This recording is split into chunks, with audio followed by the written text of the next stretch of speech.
I must say, when I saw these images over here on the weekend, I think the next move was pretty obvious and pretty simple, and that is that we were going to get oil futures actually spiking, and that's exactly what happened when the futures opened on Sunday night. We got oil spiking to about $120 a barrel, because I think it's clear now that this whole war is actually an oil war, and I think it's very important that we understand why this oil war is so important, because it does have massive implications. I mean, just some of the basic implications: if oil goes up, inflation goes up. If inflation goes up, well, a lot of bad things happen. We know we can't get the rate cuts that we wanted, etc., etc. So I think what we want to do today is understand why this is an oil war, and then also understand what the implications of this oil war are the longer this war actually carries on. So it's going to be a very technical show today, but I think it's important that we actually understand this to stay ahead of the curve. Let's go. Let's get the show on the road, guys.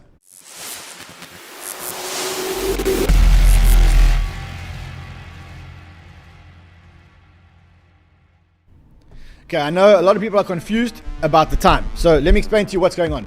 The United States clock has changed. So the United States has gone 1 hour back, which means that if you're in Europe, or if you're in South Africa, or if you're in any other country, it feels like we're coming to you 1 hour earlier, right? And that's going to carry on until the European clock changes at the end of the month. So now we are here at this time. The Americans, you're not feeling anything, because we come to you every day as the stock market opens, or the stock market opens in 3 minutes. But for everyone else, it can be a little bit confusing. So now you know why we're here a little bit earlier, and tomorrow and for the rest of the time, we'll be here exactly this time. So if you're not catching this live, or if you missed the live show because of that, well, you missed the live show on quite a big day. Reason why I say it's a big day, the first thing is, I think the way that Bitcoin's handling this global crisis, if you would have said to me like last night, after seeing all these images of Iran and everything going on in Iran, and you would have said to me, look, Bitcoin's still going to be at 68,000 after all of this. I don't know if many people would have said that. I'll talk about a little bit today about why I think that's the situation, why we're getting these scenes on one side and Bitcoin actually climbing now towards 69,000. Also, I don't know if you know this, but today is the day that the 20th million Bitcoins actually mined. So 20 million Bitcoin are now officially in circulation, which means that there's actually only 1 million Bitcoin left to mine. So you want to talk about actual scarcity, 1 million Bitcoin left to mine. So actually, I want to see if CoinGecko actually have it here. So we'll go to CoinGecko over here, and I just want to see if they've updated their algos. Let's have a look here. So Bitcoin, let's see how many, if it's okay. So the circulating supply. So you see, they're not exactly. It's now actually 20 million. So the 20th million Bitcoin has actually been mined. That's quite a big day. And on this day, I think Saylor went and bought, or not this day, but on the week, Saylor actually went and bought 1.28 billion. So one of his biggest buys in actually quite a long time. I mean, I would be happy, but the truth is, I want to be in a world where Saylor is not the only buyer for Bitcoin, and that will make me pretty excited about Bitcoin. Also, to celebrate this 20th million Bitcoin that is mined, our friends at Cast have asked me, or allowed us to do a thing. For those of you who don't know what Cast is a crypto card that you basically put money into crypto into a wallet, and you basically spend on this global worldwide Visa card. Now, when you spend on this credit card, effectively you're getting money back. You're getting up to 7% money back. So every time you swipe your card, you basically get money back. If you sign up with the link below today, tomorrow I'm going to give away a gold card. Now, these cards are solid gold. See, solid gold, and they give you an amazing, I think up to 7% rewards, which is absolutely unbelievable. So sign up with the link below today, and yeah, tomorrow we'll do the draw for the gold card. Anyway, let's move on to the show. Let's move on to everything. Just remember, guys, because we're here so early, a lot of people don't know that we're here. Please help me by just smashing the like button, because it really does help us get distribution, especially on days when the algo's confused, we're here earlier, etc. All I need you guys to just hit that like button. Let me get into the strategy and give you guys exactly how I saw the weekend playing out. So what did I see on the weekend? Well, I saw the same images that you guys saw. These are the images of Iranian oil refineries that had just been bombed by Israel. Now, there's a lot of controversy about this. We'll talk about the controversy in a second. But what's important to note here is that when we saw this, immediately I went onto front runners and I said, you know what, guys, I left a voice. I said, guys, watch out for when the futures open. What I'm expecting is the the oil to spike, the oil futures to spike, and I'm expecting risk to get hit pretty hard. That's actually exactly what happened. So initially we got a spike up to $120. Now I must be honest, I didn't see $120. I was thinking between $106 and $110. Which is actually what I posted on Twitter. I said, look, oil futures open in 3.5 hours. The ticker is US oil. The last price was $90.81, and they'll open later. And I said, I suspect a spike to $106 to $110. I didn't expect $120, but we got $120, and now the oil price has actually come down to the $99 level. Now we'll talk about why it actually came down. At the same time, what we saw was risk got obliterated. So you had South Korea's 𝗂𝗏 down 7%. The circuit breakers went off again. Japan also got killed. I think it was down nearly 5%. US futures were down, but I think now we'll check them up in a second. So Japan actually went down quite a bit. You can see it if you do that. It's now recovered. So Japan's futures were down 5% today. Then you have so you have the US futures. Let's have a quick look at what the US futures are doing right now. So you've got the US futures over here. You see we had a massive spike down all the way. I mean, let's look at it in percentages. And now, of course, we've just recovered. And I'll show you in a second why we've actually recovered. And so I think the reason why this all happened is because the world started to realize that we're in an oil war. And this oil war isn't going to be as quick as everybody's talking about. Now, let me tell you what I mean by an oil war. Initially, this started off with the Strait of Hormuz being not closed, but being threatened to be disrupted. And that is as good as being closed, because when the insurers don't want to insure any of the vessels passing through the Strait of Hormuz, then effectively the Strait of Hormuz is closed. Whether there's the close sign or no close sign on it, that doesn't really matter. The Strait of Hormuz, for all intents and purposes, was closed by Iran, and that was done to put pressure on the world to stop these attacks, or to show, or to flex their muscle, because 20 to 30% of the world's oil flies or gets carried through the Strait of Hormuz. But it's not only about that, because what you're realizing is that this disruption in the Strait of Hormuz, the world is now experiencing the largest oil shock in history, losing 20 million barrels of oil supply per day. So the largest one is now $20 million.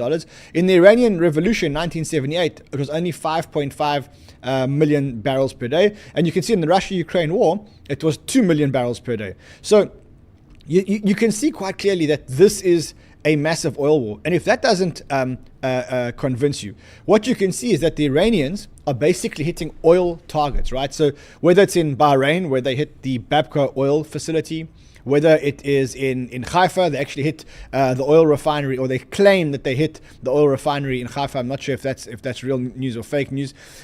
Last week, they hit the tanks at Fujairah, which is in the UAE, which we showed you guys.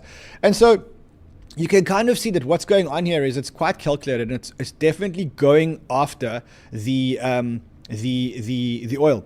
At the same time, what you can see is that when Israel struck this weekend, now this is like a super crazy move. So what Israel did was Israel bombed Iran's oil refinery. So you can see, and at the same time, the reports, and again, remember, this is a bit of a game. You can't believe everything that you read in the newspaper, in the press.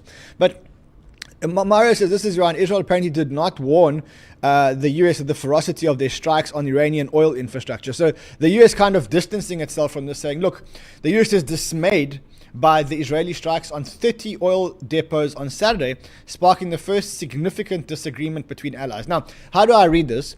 Well, either this was really a disagreement between Israel and Iran, or the US is trying to distance themselves from this big move that Israel made. I'm also kind of surprised that Israel made this move, because there's a toss-up here. And the reason why there's a toss-up here is because on the one hand, I get that Israel and the US want to cripple the Iranians and get them onto their knees to basically surrender. And one way to do that is to cripple them financially. And one way to cripple them financially is to hit the one thing that they actually have going for them, which is oil. So that's the first thing that could have happened. The problem with this is that if this happened, they knew that this is what would happen to the oil chart. They knew that this is what would happen to the oil chart. Now, why is this oil chart coming down now?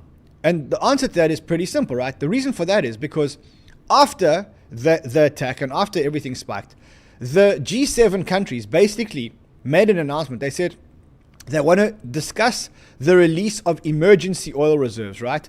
And they're talking about releasing 25% of their emergency oil reserves. So 300 to 400 million barrels of oil, and they've got $1.2 billion of oil. And so they're talking now.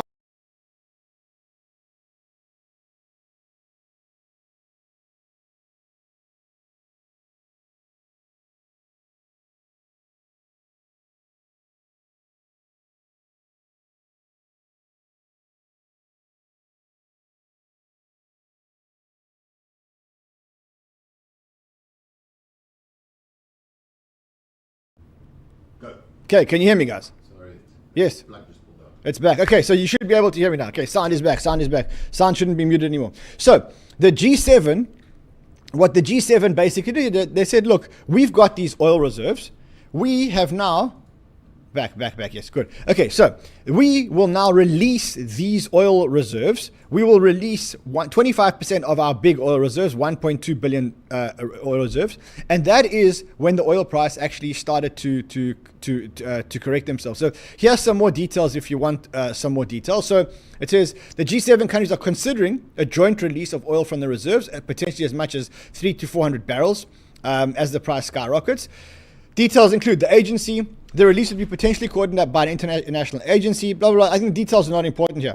But as that happened, what you realize is that the price of oil actually landed up going back down. And now we're actually back under $100, back under $100 a barrel. And that's pretty much why I think that a lot of the risk markets are actually repricing themselves. So if you look at, let's just go back to the risk markets. We're going to talk about Dubai properties here as well. Hold, can I get my viewer numbers back? So you see Bitcoin now going back up. The S&P 500, I guess, now also going back up based on that news. Let's just have a look here.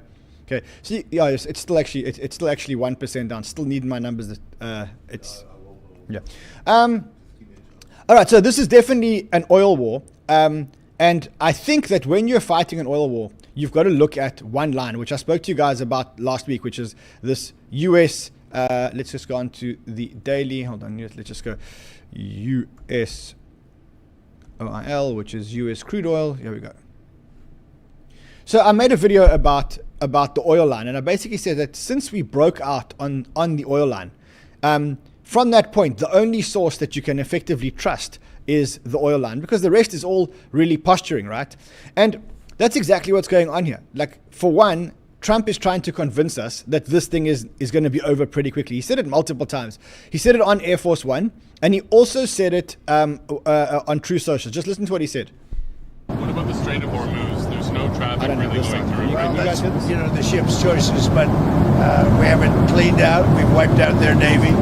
The Navy is now at the bottom of the sea. So that's. But I think you guys get the point here. He also said it again on Truth Social. He said short-term oil prices will drop rapidly once the destruction of the Iranian nuclear threat is happening. So they're kind of making it like he's going to get the oil prices down. But the truth is that, from what I'm hearing, it's not going as well as planned. So initially, you'll remember it was 3 to 4 days, and they said, okay, it's maybe 4 to 5 weeks. What I'm hearing is that the US is still sending supplies into the Middle East. Now, if the US is still sending supplies into the Middle East, that tells us that they're expecting or they're bracing for a much longer war than was initially anticipated. And so I've been following these things on Polymarkets. Hardest, viewer numbers, please. Yeah. So let's look at what Polymarkets is saying about how long this war will actually end. The probabilities of it ending by March 15th which is next week, 6%. March 31st, 23%. I think this is probably the best bet. Now, the best bet here is 4 to 5 weeks. This is like what I'm understanding is the best bet scenario. That's 47%. Funny, I compared this with Opinion Labs. Opinion Labs is another prediction market, and kind of like when will there be a ceasefire versus when the Islamic leadership will actually fall, and you can kind of see what the probabilities are. The reality is it's taking much longer than expected, and that's why I kind of think that maybe this is not going exactly according to plan. Now, another thing which I heard, which kind of told me that this is maybe not going exactly according to plan, is this interview with 𝗬𝗏. Now, listen to this interview and tell me if you're as blown away by this interview as I am. This is Scott Bessent on Fox News. Oh, I can't hear it. I need to get my sound. How do I get my sound? The Indians had been very good actors. We had asked them to stop buying sanctioned Russian oil this fall. They did. They were going to substitute it with U.S. oil, but to ease the temporary gap of oil around the world, we have given them permission to accept the Russian oil. We may unsanction other Russian oil. You know, the other thing Treasury can do here, Larry, is there are hundreds of millions of sanctioned barrels of sanctioned crude on the water, and in essence, by unsanctioning them, Treasury can create supply. And you know, we are looking at that. We're going to okay, so long story short, what have they done here? They basically said they've unsanctioned Russian oil. Can you believe that they are so desperate to get oil that they've effectively unsanctioned Russian oil? Russia is under like the meanest sanctions. They're still in the midst of an invasion with Ukraine, and they've unsanctioned Russian oil, which is crazy. So number one is that. Number two, Iran struck the Gulf countries very hard tonight. They were kind of not expecting that. There's a whole lot of closed door meetings. The Strait of Hormuz it remains shut. Pretty much, it doesn't feel like this war is going exactly according to plan. Now, let's just talk about the scenario of what happens if this war doesn't go according to plan. So if this war doesn't go according to plan, effectively the big problem here, because it's an oil war, is that we get oil prices which remain higher for longer, right? And if 𝗏𝗏 is right, now this is 𝗏𝗏, he's one of the best chartists out there. He's talking about, if the crude oil does what this chart indicates, might be possible, then the airlines are headed for a world of hurt. I would not want to be long airline stocks this coming week. Why? Because he's effectively saying that oil could go as high as $214 a barrel. Could go as high as $214 per barrel. Now, here's the problem with high oil prices, right? And why they need this oil price to come down. The problem with high oil prices, pretty simply, is that the world functions on oil, and that if there are high oil prices, then inflation effectively goes up. Now, 𝗘𝗏𝗂 did this chart, and on this chart, effectively, it says, look, if the price of oil goes to, it says, not including this weekend's impending opening gap higher, our models show that US CPI rising to 3.2% if oil prices are sustained. A move to $110 per barrel, which is just under where we are today, opens the door for 3.5% CPI. So now, here's the problem. You've got the midterm elections in November, and the last thing that Trump can afford going into midterm elections is no rate cuts and higher inflation for Americans. Here's the chart. It basically says, if oil remains at $80, then CPI is at 2.9. If oil hits $95, CPI goes to 3.2. If oil hits $110, CPI goes to 3.5. If oil hits $130, CPI goes to 3.9. If oil hits $150, CPI goes to 4.3%. That's the problem. The problem is that the longer this goes on, the higher the oil price goes, the more chance we've got of inflation. The more chance we've got of inflation. Now remember, when oil goes up, everything goes up. Why? First of all, there's oil in everything. Second of all, to transport everything costs a lot of money and then uses a lot of oil.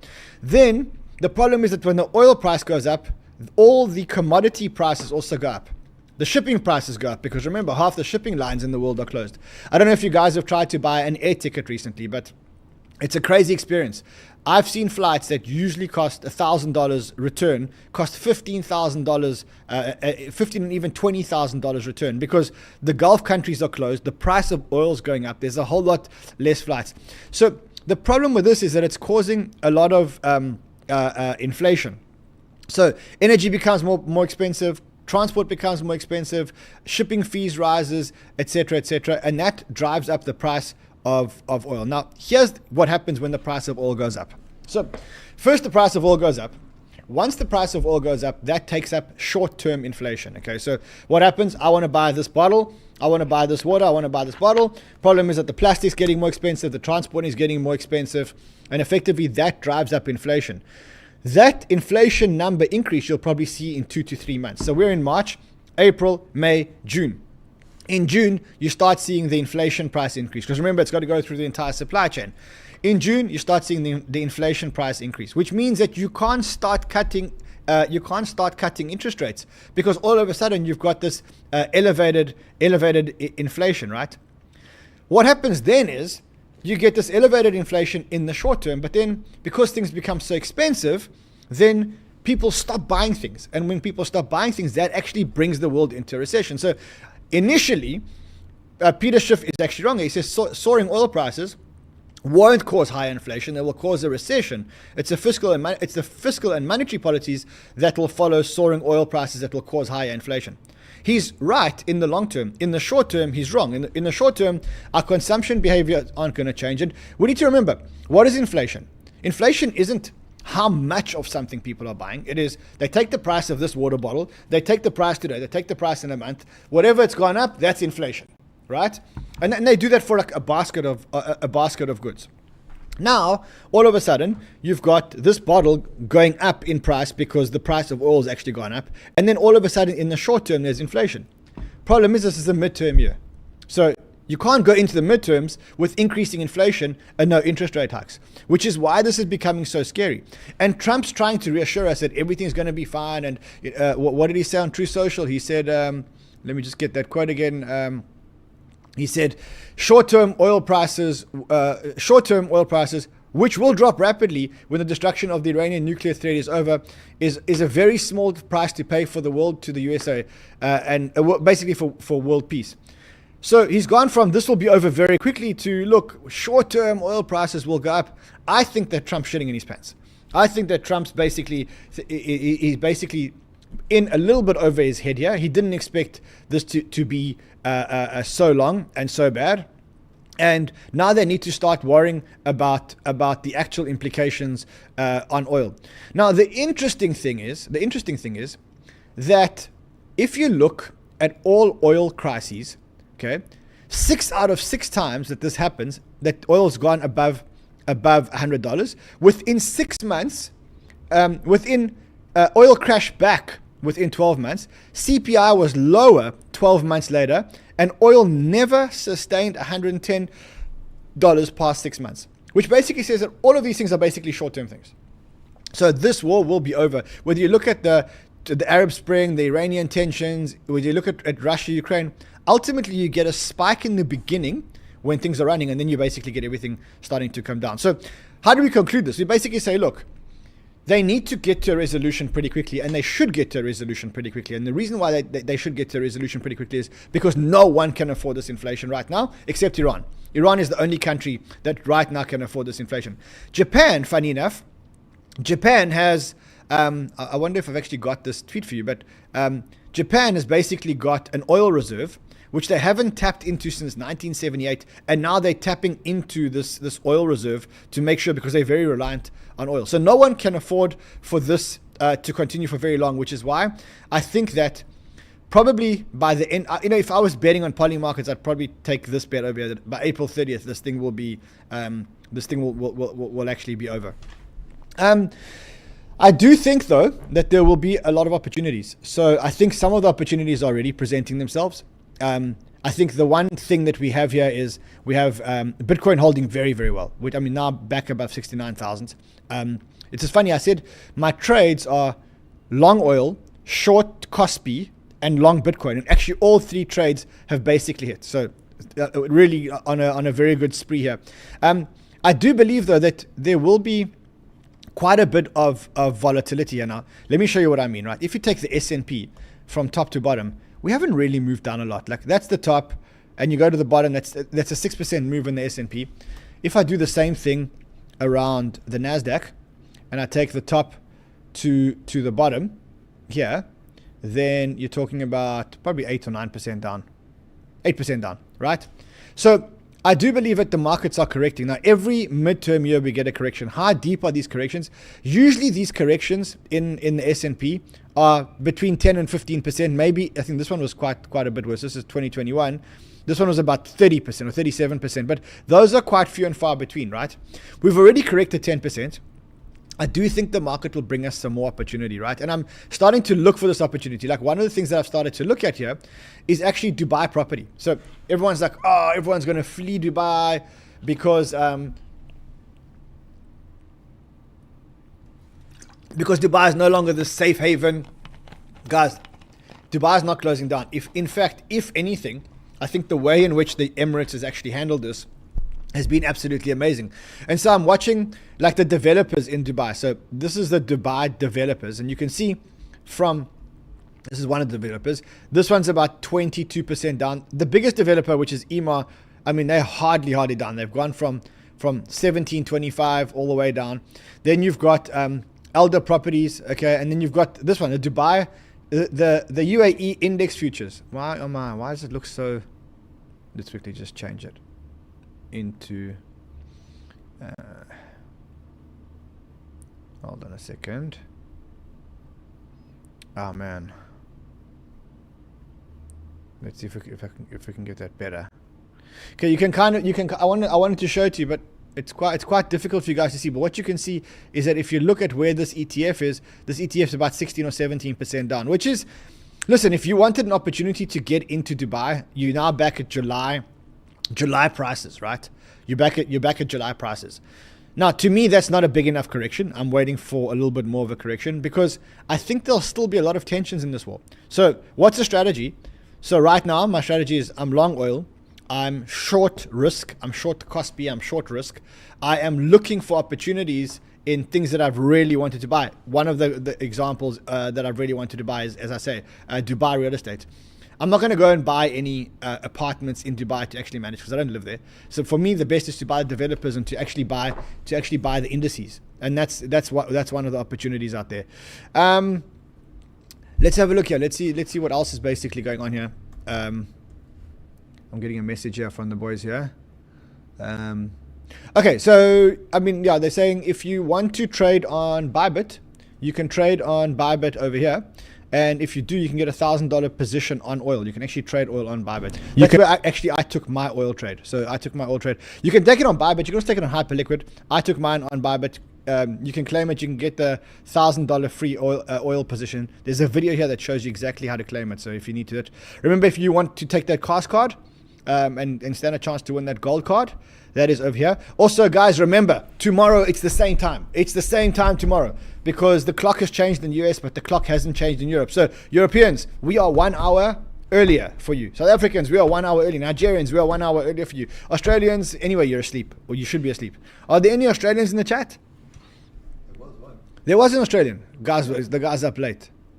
I see oil's back over $100 a barrel. Yeah, you see oil's back over $100 a barrel. It's over there. I mean, it's pretty simple what's going on here. Yeah, there's lots of Australians. You got Claudia, you got Wayne, Aussie. Gee, quite a lot. There's a lot of Australians. Okay, you guys are up late. So Australia, I don't think the clock ever changes. I think it just stays the same. Greece. Tell me in the chat, where are you guys from? I've got Greece. I've got a lot of Aussies. I've got a Greece. I've got a Greek. Amsterdam. Another Aussie. We got someone from Philippines. We got someone from the UK, from London, from Spain, Netherlands, Montana, Morocco. Oh, I want to go to Morocco actually. Himalaya, India. Oh, we got people from everywhere. Look at this. Portugal, Scotland, Wales. Look at that. Let's see. Is anything else happening right now that we need to be paying attention to? Let's have a look at the newsroom. Actually, we can just go to the bubbles. The bubbles will tell us everything we need to know. Okay, so we go to the bubbles. Let's have a look at the bubbles, see what's going on here. Okay, it's a pretty green day. It really is. It's a pretty green day over here, as you can see. Let's have a look here. Not much going on. All right, listen, guys, we'll see you again tomorrow. Same time, which is actually a different time, which is the same time, same place in this new studio. See you guys again tomorrow. Until then, trade well, my friends.